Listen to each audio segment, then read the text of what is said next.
is a personal favorite of mine. And we were watching backstage. We're also thinking, because coming onto the stage is its own sort of challenge here, because we segue, you know, Rob's on the panel, and then we come on the panel, so we want to be sure that we're not ruining something. So it was nice that we were like, oh, it's a funny story. Good. But it's a funny story. We won't be stepping on an emotional journey. And it landed. Yeah, it was the end of the story. It's a great story. Yeah. True story. That's why it's great. And everything he's saying, I listened to the whole thing back there.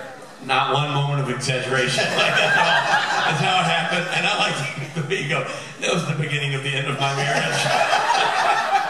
Then trying the conversation when I got back home, trying to convince her that the exchange rate, 10,000, is actually like $200, which is not true at all.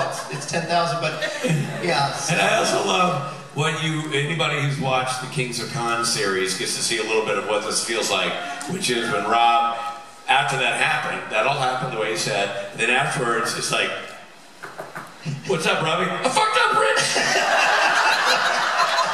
Get a watch! That's awesome. No, it's not awesome. I didn't want to watch. I'm stuck with this watch. Tells me the whole story. Yeah. We're going to get you a watch. Oh, me? You mean me? Oh, jeez.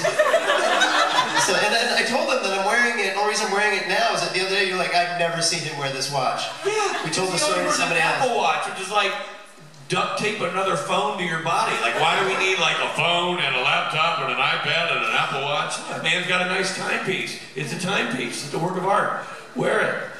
It doesn't have Siri on it, though. I were to say also, if any of you are in sales and you work on commission, do whatever you can do to get Rob into your store. And I don't care what you sell. Man, another great, really quick story. You know where I'm going with this. Just about. You know where I'm going. So, Jason? Rob and I played a show in New York once upon a time, and both of us were like, you know what? We're in New York. We're gonna dress up a little bit. Yeah. And you had a pair of pants that you really liked from a store. You had one pair of pants or something. You're like, I'm gonna go to this store. I've got these one pair of pants I really love, and then from this store, I'm gonna go there and get something. Right. And so we go to this store, and it's one of those New York stores where like every piece is like a work of art. It's in Soho. It's like a little boutique. And I look at one tag, and I was like, what can I help you with? And so Rob's looking around, and he's kind of shopping or whatever, and then like right up next to him appears a very beautiful saleswoman, and she was like, can I help you? And Rob was like, oh, I'm just kind of looking, I guess. I don't know. I mean, I was gonna get maybe a shirt or a pair of pants or something. We have a show tonight. And she said, I have a sweater that would look amazing on you. No, she was really cool. She was like, cool, New York, beautiful, but also like cool, right? And so I was just trying to be cool, like, yeah, sweaters. Who doesn't like a sweater? Sure. So she goes and gets the sweater, just brings it to him. It's like a zip all the way. Puts it on, or was it over? I don't know. No, it's zipped up, cashmere. Like a cardigan sweater. Yeah, so I go put it on with a pair of pants, because that's all I was looking for is pants. And I come out with the sweater and the pants on. And she wasn't wrong. I mean, it was good. It was fine. It was in the lighting of the store. Sure. In their mirrors. Standing next to her. While she was telling you how good it looked. She said it looked hot. It would look real good. I didn't even look at the price tag. I was like, you looked at your reflection in her eyes. Yeah, exactly. Wow. Yeah. I think something's going on here. I thought that was an energy. I wasn't even thinking about the sweater. And so, and he was like, yeah, I'll take it. And she was like, great. So he goes, takes it off the dressing room, takes it up to the thing. I'll let you take it from here. Put it down, and then she's like, okay, so that's $1,200 for the sweater. And I was like, for that, just for the one? I'm just getting one. That's $1,200. $1,200. Jesus Christ. But in my mind, I was like, yeah. But on the outside, he was like, cool. all good. $1,200 sweater. That's what I came for. Meanwhile, this isn't even a convention. How much are they making this week? Around $1,200. Yeah. This isn't a convention either, yeah. This is a tour where some shows we're paying. Yeah. It's costing us money. They're like 4 guys sleeping in the same bed because that's all we can afford, right? So, and then we get back to our Airbnb, and I'm freaking out. And the whole walk back. But hold on, how much were the pants as well? The pants were like maybe $600. So you're like $2,000, just about $2,000 out. Right. The pants, you know, were expensive too, but I thought, well, I really wanted these pants. Anyway, so then I get back to the thing, and we have a talk where you're like, just go return it, man. Just take it back. Yeah, it's fine. You tail between your legs a little bit, but like, take it back. I was like, fine, I'll take it back. At this point, I probably needed to eat and hydrate. I was not in good shape. I was just upset. And also, she loves you for who you are, not what you spend. Exactly, that's what I thought. You know what I mean? That relationship's built on rock solid foundation. I think I also was like, hey, we're in a band, we're playing a show tonight if you want to like, come see us. I was a real like cool guy. Oh, I know, I've seen it. Yeah. I've seen that you. So then we go back outside, it starts raining. Just over me, I think. And, it was the next day, wasn't it? No, that day. That day? That fucking day. Because we're out, it's raining, you come with me. I'm like a drowned rat. We go back to the store, Soho, I go in, I'm smoking wet, I get her attention, I was like, listen, I don't think I'm gonna wear this sweater. I gotta be honest, but it's great, you're great, this whole store's great. We're great. We're great. You and I are still fine. This is not any reflection of... But I'm just gonna need to return the sweater. And she's like, there's no returns. We don't do returns. I can give you a store credit. And I was like, no, it's cool. It's cool. It's cool. It's fine. I loved it. I love the sweater. So I've worn that sweater twice. I don't think I've ever seen the sweater. No, not. I see Rob a lot. Oh man, I got suckered. It's probably because the 1 or 2 times you did wear it, we may or may not have walked in front of you 10 paces and said, ask Rob how much a sweater is. Yeah. It's abusive. The other thing is interesting about Rob and sales. I'm saying this for you vendors who own stores. When you get Rob in there, this is the move. Don't tell him the price. Show him the most expensive item. Because once he crosses the threshold of starting to put it down, he now feels emotionally committed. And so he can't back out. Because there's the other story, which was one time Robbie and I were hanging out at the office we rented before COVID. And Robbie was like, oh, I forgot a belt. I need a belt. Oh, yeah. I got a belt. No belt.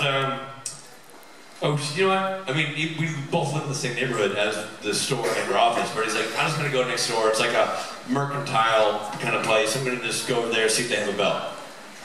So he goes, sure, go. He goes, 2 minutes later, he comes back in. I fucked up, Rich!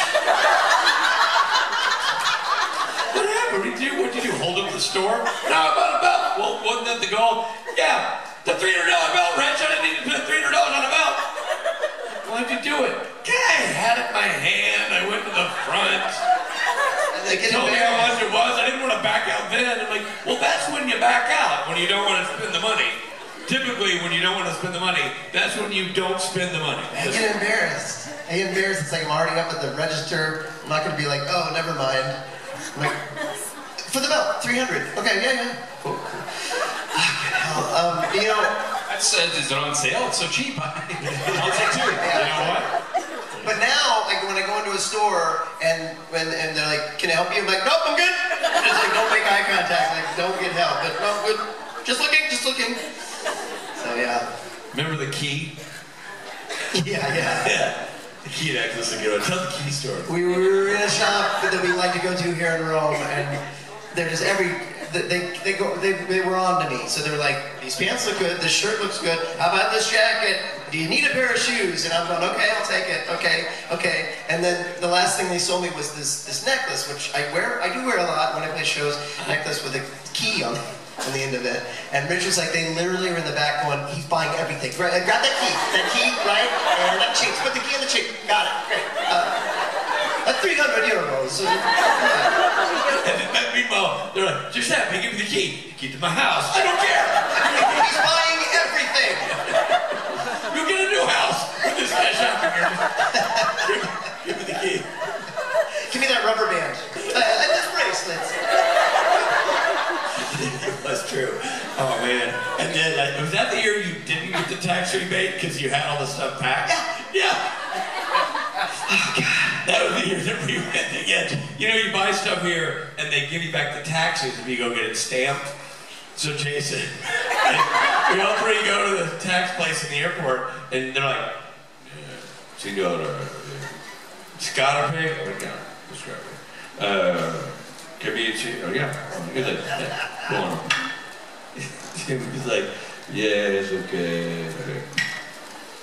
Your outfit, sir? He's like, it's in a bag. Nothing. What?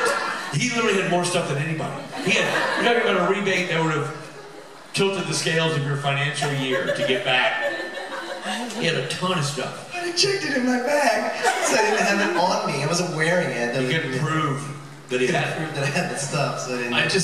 I love that Richard's addendum onto the story was like, in case this panel has not been traumatic enough, I would just like to also remind you. I actually enjoyed that he can tell the story now and use actual Italian words. Yeah, right. I'm getting better. Okay, let's have a question and get it off. Oh, right. I forgot we were doing a panel. Just hanging out. This is what we do in the green room. This is exactly like a green room. All right. Hi. I love to watch the YouTube videos of the US conventions. And I wondered, can you do some new songs or different songs when you're doing the intro songs? Oh, well, it's a note for you and the band. Thank you. Thanks, I didn't know we were doing notes. Yeah, so... In case the traumatic stories weren't enough. I watch musical notes for you as well. on the YouTube, and I don't like so much. It'll stay on. It'll stay on. I don't know how you say your act is tired. Dormi, makes you sleepy. Yeah, we can look at these songs. Yeah, you mean for introing the people? Would it kill you to freshen the act? Who do I have to bang to get you to do something different? Because you're killing me. Morto! Morto! Yeah, no, we definitely need to look at that. Do you want to thank her for the question? Is YouTube here called TuTube? Here's a question for you. Yeah. If you think that was boring, and apparently you did, you should watch our work in Chicago when Ron wasn't there, because the band and I, for every single person that came on and off, we played the same song. They're booing you already. They're booing you already. And that song was 1-877 Cars for Kids, K-A-R-S, Cars for Kids, 1-877 Cars for Kids, and hate your car today. That song again is 1-877 Cars for Kids, K-A-R-S, Cars for Kids, 1-877 Cars for Kids. Donate your car today. Yeah, you're welcome. She's laughing. She likes it already. It's already better. It's like, well, it's new. Finally. You'll really go back to appreciating Rob if you watch a full day of that. We were getting complaints at the time. Yeah, no, you're actually, yeah, a lot of it's just laziness, but we need to look at some of them again. It's, you know, it's always tricky to pick a song that fits the person. It's maybe has a little wink to the character. I mean, there are some that I think are just classics. I mean, playing Mr. Crowley for Mark Shepard will never change. Solid, right? And I really think He's Our Angel for Mish is pretty great. You gotta do the what do you put for Mark Pellegrino? It's either Running with the Devil. yeah, that's a clap. Yeah, that's great. I would say this. It helps to think of it like the beginning of Supernatural. Each episode, it's the same theme song. Well, so each character has their own theme song. In the key of. Last time I tried to help Rob. No, I appreciate it. I do appreciate it. And you're right. The theme song of your favorite show doesn't change. You're right, totally. Except that Supernatural. That never theme song. The misconception is that there really is no theme song. It's not Carry On. You think it's gonna be. But it's. Yeah. It's my favorite theme song. It's pretty good theme song. This is my favorite line of questioning, and just so you know, when we go back to the green room and tell this story, it's going to get much bigger and much longer. Much harsher. I have a question. Are there no other drummers in America? Do you have to use Steve? He's fine with 4/4 time, but when you do 3/4 time, I'm like, what clock is he listening to? Like, I just want to reach through the screen and go, da da da da da, killing me. And don't play a waltz. Lord, no. If anyone in line has questions like hers, please come to the front. Yeah, They all do. If no one can come to the they all do. It's like airplane. Someone's got a bat. Gun. Thank you for your question. And I say that a lot, but I genuinely mean thank you for your question so much.